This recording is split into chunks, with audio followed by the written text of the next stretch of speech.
Ravi de vous retrouver pour ce nouveau numéro de votre magazine Éco-Débat, votre magazine consacré au décryptage de l'actualité économique sur le continent. Et comme chaque année, les chefs d'État livrent leur message de nouvel an et c'est toujours l'occasion de dresser des bilans et ouvrir la voie aux perspectives pour l'année suivante. Nous nous intéresserons aujourd'hui au discours du chef de l'État ivoirien, Alassane Ouattara. La Côte d'Ivoire qui entre dans une année électorale importante et depuis plus d'une décennie, le pays est engagé dans de profondes réformes et connaît une croissance économique soutenue. Que retenir sur les aspects économiques et financiers pour la Côte d'Ivoire en 2024? À quoi s'attendre au-delà des mots et des discours pour 2025? Pour en parler, je reçois pour vous sur ce plateau Monsieur Thibaut Ballet. Vous êtes membre fondateur de la Garde citoyenne. Merci d'être avec nous. Bonjour. Et avec nous sur ce plateau, Monsieur Alain Quadio, vous êtes RSE, ESG, développement local. Merci d'avoir accepté notre invitation. Merci Monsieur Stéphane, c'est un plaisir pour moi sur votre plateau de télévision et je profite par ailleurs pour souhaiter un excellent nouvel an aux différents téléspectateurs de Midi TV Africain. Et je pense que par ma voix, ils vous disent aussi merci. Alors messieurs, nous essayerons en tout cas de faire le tour des grandes puissances économiques de l'Afrique de l'Ouest pour voir un peu les dynamiques en jeu dans la sous-région. Mais aujourd'hui, pour cette émission, nous allons nous concentrer sur la Côte d'Ivoire. Le chef de l'État ivoirien Alassane Ouattara a un peu dressé le bilan 2024. Mais pour vous, qu'est-ce qui aura marqué économiquement et financièrement, bien sûr, l'année 2024 pour la Côte d'Ivoire? Quels sont les grands faits que vous retenez pour 2024? Bien, merci de l'invitation et puis je souhaite la bonne année à tous vos téléspectateurs, vous également. Alors pour 2024, on retiendra pour notre part le coût qui a été relevé au niveau du café et du cacao. Donc un tarif de 1500, c'est quand même un record. C'est vrai qu'on aurait voulu plus compte tenu de ce qui se passe sur le marché international, mais pour nos paysans aujourd'hui, c'est quand même un ouf de soulagement et je pense que c'est quelque chose qu'ils ont bien apprécié. A contrario, on a été marqué également par un déficit d'humanisme dans le traitement, par exemple, des déguerpissements. Voilà, l'humanisme, le mot n'est pas de moi, il est du chef de l'État. Donc on a vraiment remarqué un déficit d'humanisme dans le traitement des personnes qui ont été déguerpies et ça nous a profondément marqué durant cette année 2024. Voilà, donc on retient ces deux points avec vous. Je me tourne vers vous, Alain Quadio. Vous, 2024, qu'est-ce que vous retenez les faits marquants économiques pour la Côte d'Ivoire? Merci M. Stéphane. En ajout de ce que vient de dire mon co-débatteur, j'aimerais souligner les différentes augmentations au niveau du prix du carburant qu'on a connu en 2024, une augmentation d'environ 9%, ce qui était inédit. Et vous savez, la question de l'énergie est très cruciale dans le développement socio-économique d'un territoire.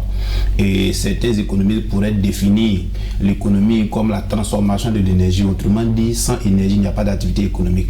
Et le coût du carburant qui a connu une augmentation a forcément eu des impacts sur comme on appelle ça, le niveau de vie de nos ménages, notamment l'augmentation des coûts du transport.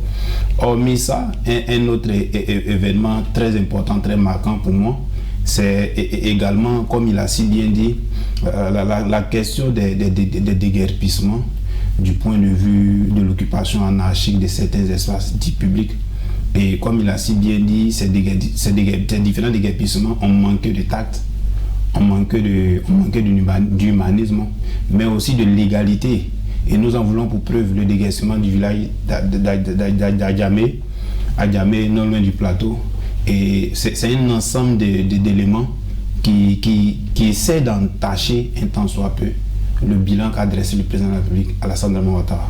Qui essaie d'entacher un peu quand on sait que j'essaie de sortir un peu du cadre économique. C'est vrai qu'on est plus mis dans le cadre économique. Quand on pense 2024 pour la Côte d'Ivoire, on voit déjà la Coupe d'Afrique des Nations qui a été vraiment un véritable succès. Mais pour revenir au discours du chef de l'État, le président ivoirien Alassane Ouattara, dans son adresse, est revenu sur plusieurs points, notamment la lutte contre la corruption.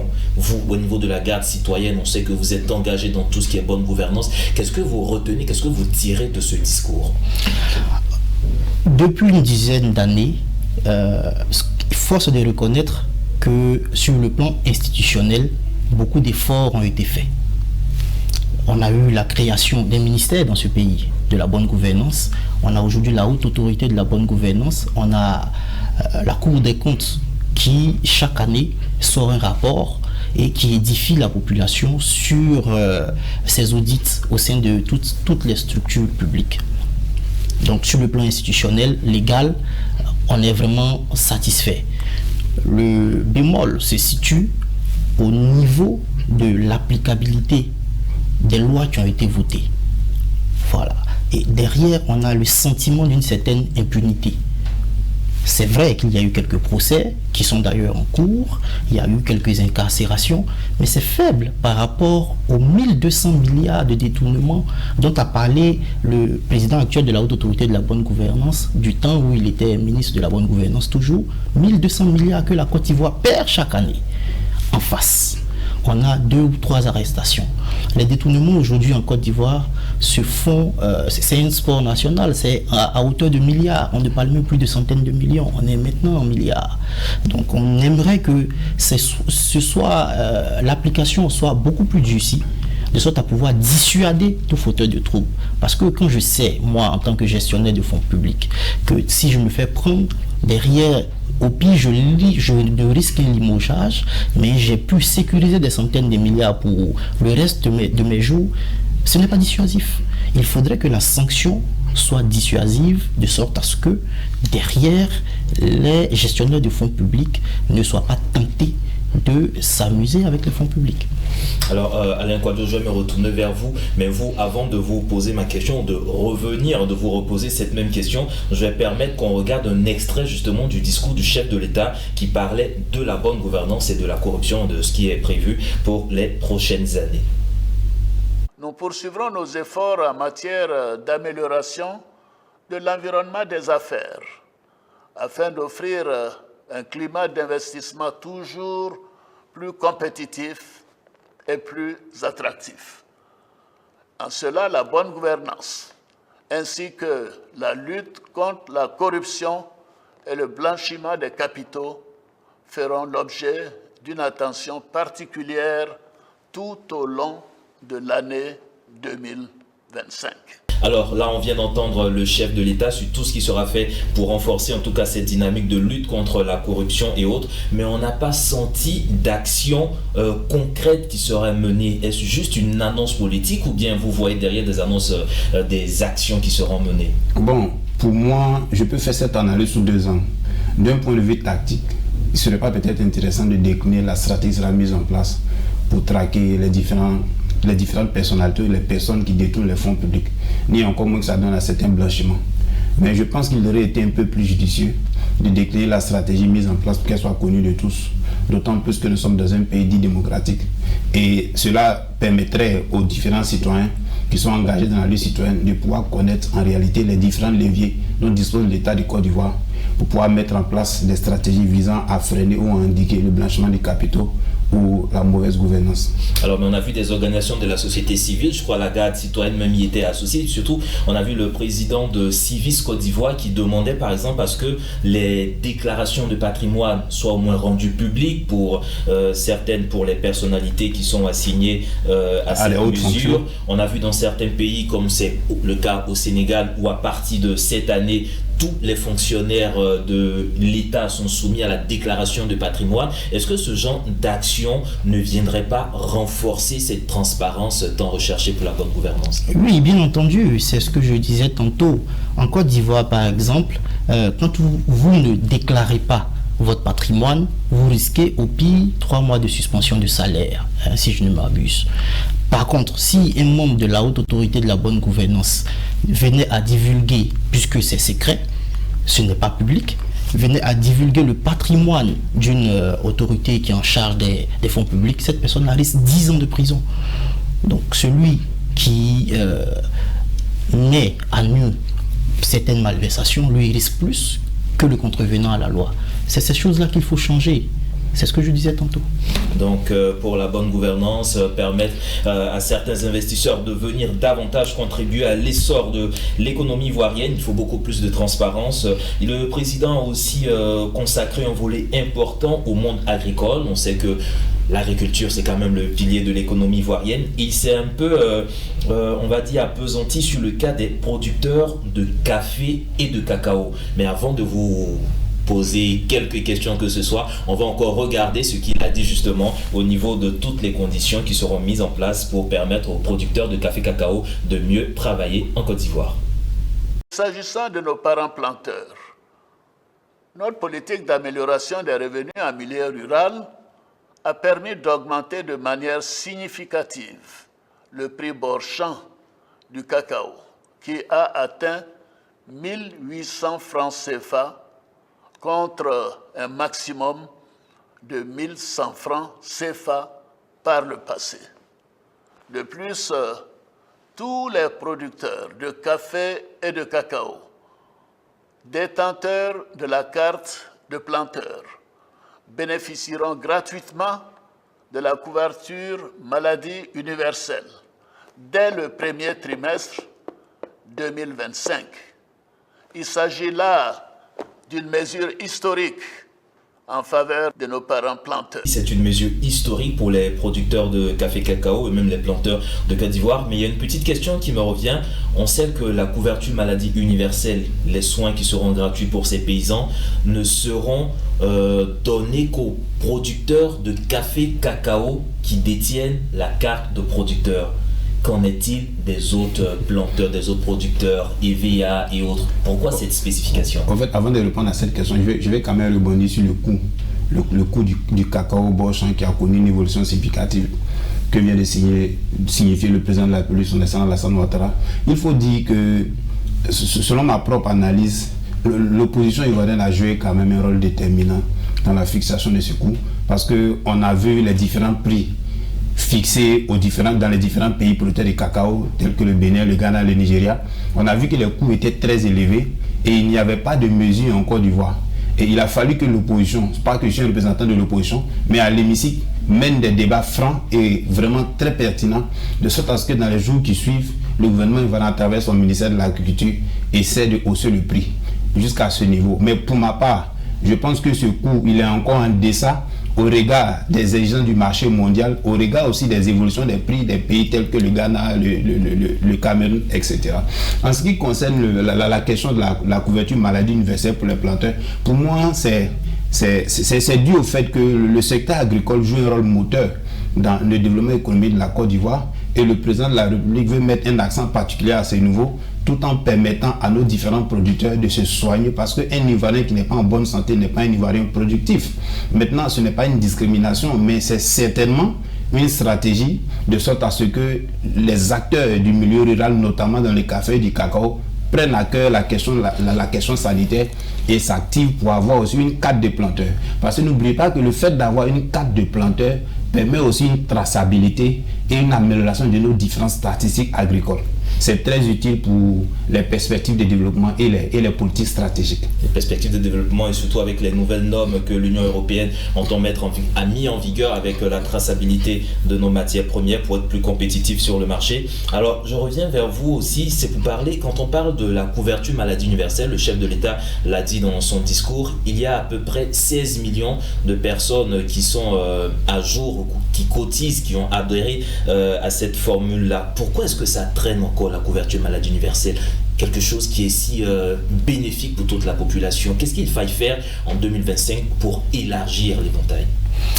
Bien, la question elle est importante en ce sens que la santé c'est un capital qui est inestimable pour tout être humain. Aujourd'hui, la réticence des populations à souscrire à cette couverture maladie universelle, parce que là on a un gap d'à peu près 14 millions de personnes, ce n'est pas rien, 14 millions de personnes, la réticence elle est due au fait que l'effet de la détention de la carte n'est pas forcément perceptible pour tout le monde. On a beaucoup de retours de personnes qui vont dans des centres de santé qui n'arrivent pas à utiliser la carte. Au début, les gens vous connaissez le mot ivoirien, disait que la carte servait à tout sauf à se soigner, parce qu'on n'arrivait pas à prendre des médicaments avec. Moi je l'ai depuis quelques années, je cotise et tout ça parce que je suis prélevé à la source, mais je ne m'en suis jamais servi personnellement. Mais ce n'est pas grave, on est solidaire. Ma préoccupation se situe au niveau de ce que vous avez dit tout à l'heure relativement au choix qui est fait pour les producteurs de café cacao. le producteur d'EVA qui est à côté, il se sent lésé. Le producteur d'Anacad, il se sentirait également lésé. La loi en Côte d'Ivoire, la Constitution dit que tous les Ivoiriens sont égaux en droit devant la loi. Pourquoi est-ce que certains paieraient-ils les cotisations relatives à cette couverture maladie universelle et d'autres pas? Est-ce que c'est parce que les paysans ivoiriens, donc les producteurs de café et de cacao, font partie des personnes les plus taxées du pays? Parce qu'il faut reconnaître que c'est des gens qui sont prélevés à la source. Elles n'ont pas la possibilité de fixer le prix de leur production. Pour un gouvernement libéral, je m'étais dit qu'on allait aller à la libéralisation. Mais aujourd'hui, on a un gouvernement libéral, donc qui est de droite, qui pratique une politique de gauche. Parce que c'est elle qui fixe le prix qui est imposé aux producteurs.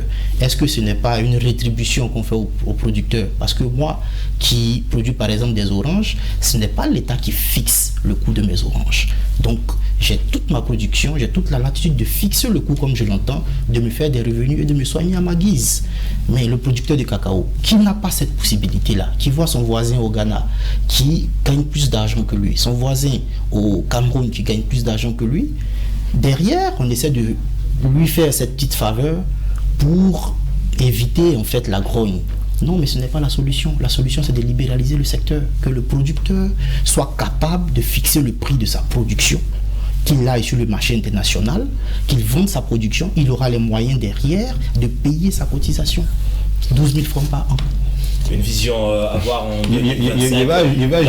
Je vais revenir vers vous puisque vous savez le temps qui nous est imparti n'est pas aussi extensif. On a beaucoup de sujets à aborder. Et me retournant vers vous, je parlais, le président a parlé certes de climat, de changement climatique et autres, mais on n'a pas senti les grandes actions, les grandes innovations concernant l'agriculture. Quand on sait les derniers rapports qui ont été émis, les changements climatiques devraient perturber un peu l'agriculture en Afrique de l'Ouest et même en Côte d'Ivoire. Et c'est près de 3 à 4,5% du PIB qui seront perdus par année jusqu'en 2030. Pour vous, est-ce que c'était un point à relever ou bien des mesures sont déjà prises pour ça? En effet, c'est vrai que des mesures sont déjà prises.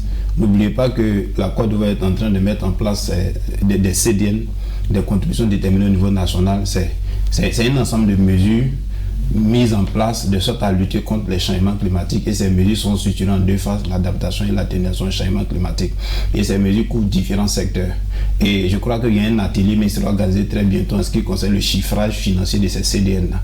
Donc je pense que c'est des mesures qui sont déjà prises, mais je crois que le président de la République aurait dû quand même aborder cette question, parce que la question de la lutte contre le changement climatique est une problématique qui se pose avec beaucoup plus d'acuité, notamment dans le secteur agricole qui constitue, je dirais, l'une des grosses mamelles de notre économie. Je pense que ce taxe-là aurait dû être abordé dans ce discours du chef de l'État.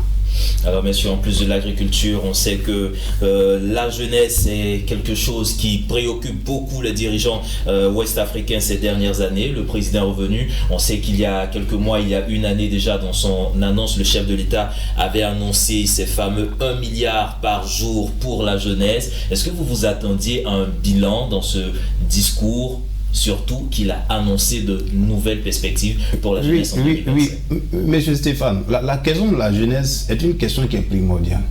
Parce que la Côte d'Ivoire est un pays qui a une population essentiellement jeune. Et on sait que notre économie tourne autour de la jeunesse, de sa main-d'œuvre. Donc cette jeunesse-là, si elle est bien formée, c'est un atout. Mais également, il y a une problématique, il faudrait qu'elle soit insérée dans le tissu socio-économique pour contribuer au développement économique du pays. Et il y a eu des mesures qui ont été annoncées. Et dans l'annonce de ces mesures, moi j'ai senti une inorganisation, un manque de structuration. Parce que le président de la République avait annoncé 1 milliard par jour en faveur de la jeunesse. Bon, il n'y a pas eu de bilan qui a été fait à ce sujet. Jusqu'à preuve du contraire, on n'a pas encore produit du document. Peut-être que je peux me tromper, mais je n'ai pas encore vu le document qui stipule les différents investissements effectués. Et j'ai vu certains débats, certaines supputations sur le thème de l'année de la jeunesse. Pour moi, quand on dit année de la jeunesse, ça veut dire qu'il y a des projets spécifiques, en plus des projets ordinaires qui relèvent des principes régaliens de l'État du Côte d'Ivoire, mais il y a des projets additionnels qui sont mis en faveur des jeunes. Je peux donner un exemple très simple. On dit qu'il y a près de 3000 docteurs qui ne sont pas recrutés. Les 3000 docteurs sont des jeunes. Comme c'est l'année de la jeunesse, qu'est-ce qu'on fait pour eux? On les recrute, on recrute d'autres, on essaie de donner une autre administration. On dit que c'est l'année de la jeunesse. a-t-on financé combien de projets de jeunes? Je pense que c'est des préoccupations phares qui auraient dû être mises au devant de la scène nationale pour que les populations se prononcent avec beaucoup plus d'acuité. Moi, quand on parle d'année de la jeunesse, ce n'est pas forcément venir organiser une CAN, ce n'est pas forcément mettre en place des universités, des routes. Pour moi, c'est ce qui est normal. C'est ce qui est en accord avec les principes régaliens de l'État. Mais je parle du surplus qui est fait pour que la jeunesse soit encore prise en compte, pour que la jeunesse soit vraiment dans son plein potentiel d'épanouissement. Je pense que c'est ce qui a manqué à ce discours. Et pour ma part, nous espérons que pour l'année 2025, la jeunesse sera prise avec beaucoup plus de sérieux. La problématique, la question de la jeunesse sera scrutée avec beaucoup plus de pertinence. La problématique de la jeunesse sera scrutée avec beaucoup plus de pertinence, vous le dites. Alors, Monsieur Thibaut Ballet, je me retourne vers vous. On va parler de la jeunesse. Mais avant de parler de la jeunesse, comme on tend vers la fin de cette émission, j'aimerais qu'on regarde un peu cet extrait du discours du chef de l'État parce que 2025, c'est avant tout une année électorale. Ah oui. Qu'est-ce qui est fait pour rassurer les opérateurs économiques, rassurer les investisseurs et les populations? Suivant cet extrait du discours du chef de l'État ivoirien. L'année 2025 sera marquée par la tenue de l'élection présidentielle. Ce scrutin sera, encore une fois, l'occasion de confirmer la maturité politique de nos concitoyens, la force de nos institutions et l'enracinement de notre démocratie. Je voudrais donner l'assurance à tous ainsi qu'à l'ensemble de nos partenaires, que l'élection sera apaisée, elle sera transparente et elle sera démocratique. On sait que la Côte d'Ivoire, durant toute cette décennie qui vient de passer, a réussi à bâtir sa croissance sur la stabilité politique et sécuritaire. Vous, qu'est-ce que vous voyez pour 2025? Qu'est-ce qu'il faut pour vraiment aplanir les sentiers pour que 2025 soit aussi prospère que possible? Sans stabilité, il ne peut pas y avoir de développement économique. Sans stabilité politique, il ne peut pas y avoir de développement économique. Donc, le vœu que je formule à l'endroit de nos dirigeants, à toute la classe politique, mais surtout aux détenteurs du pouvoir aujourd'hui, c'est de faire en sorte que le scrutin soit accepté de tous, qu'il soit inclusif, qu'il soit transparent et qu'il permette aux populations de s'exprimer et que l'expression de la volonté populaire soit respectée. C'est très très important. Vous savez, en termes de développement économique, il y a une théorie du professeur Jawed Sangdel, un homme d'État suisse, qui dit que l'économie se base sur 5 E. Le premier E, c'est l'estime. Dans l'estime, qu'est-ce qu'il met? Il met la bonne gouvernance, le respect des lois, le respect de la parole donnée, le respect des textes, la consultation, la démocratie. C'est ça l'estime, c'est la base. Ensuite, il parlera d'éducation, il parlera également d'énergie, il parlera également de l'entrepreneuriat, ainsi de suite. Donc, la base, le pilier de tout ça, c'est la stabilité politique.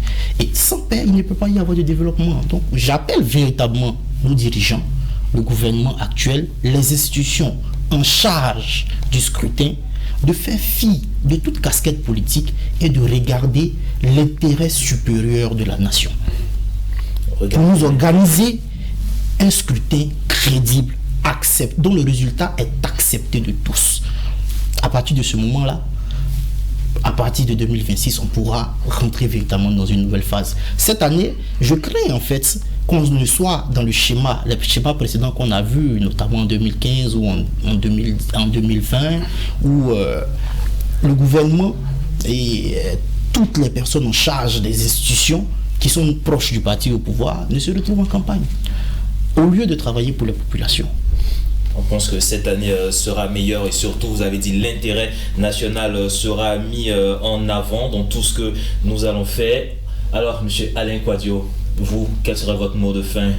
Une demi-heure, on arrive pratiquement au terme de cette demi-heure. Moi, mon mot de fin, il vient à la suite du discours du président de la République relatif aux élections. Et je pense que personne ne peut le cacher. On connaît tous la solution pour qu'il y ait des élections apaisées en Côte d'Ivoire. comme il a si bien dit, organiser une élection inclusive, une élection démocratique, une élection où on donne la possibilité à tout le monde d'être candidat, une élection où on donne la possibilité au peuple d'aller choisir son candidat, une élection où l'entité en charge de l'organisation des élections est vraiment crédible et lie les droits pour éviter une autre crise post-électorale. Parce que sans stabilité politique, il n'y a pas de politique de développement, il n'y a pas de développement économique, il n'y a pas d'équité sociale. Donc, le droit, rien que le droit et la transparence en 2025 pour permettre aux Ivoiriens de connaître une stabilité politique et économique. Et vous allez me permettre de terminer avec cette citation, en tout cas cet extrait du rapport Risque Pays qui a été produit sur la Côte d'Ivoire en 2023. La stabilité économique de la Côte d'Ivoire et sa résilience sur le long terme dépendent donc une nouvelle fois de l'épreuve des urnes, confirme le rapport Risque Pays pour la Côte d'Ivoire, car 95% des PME contribuent à 20% de la richesse du pays et 5% des multinationales contribuent à 80% de la richesse du pays. Donc, il importe d'assurer une élection présidentielle sereine et apaisée qui assure une certaine stabilité pour maintenir les investisseurs. En effet. Mesdames et messieurs, c'est ici que se referme cette émission consacrée au bilan économique 2024 de la Côte d'Ivoire et aux perspectives pour 2025. Agréable suite au programme sur nos antennes.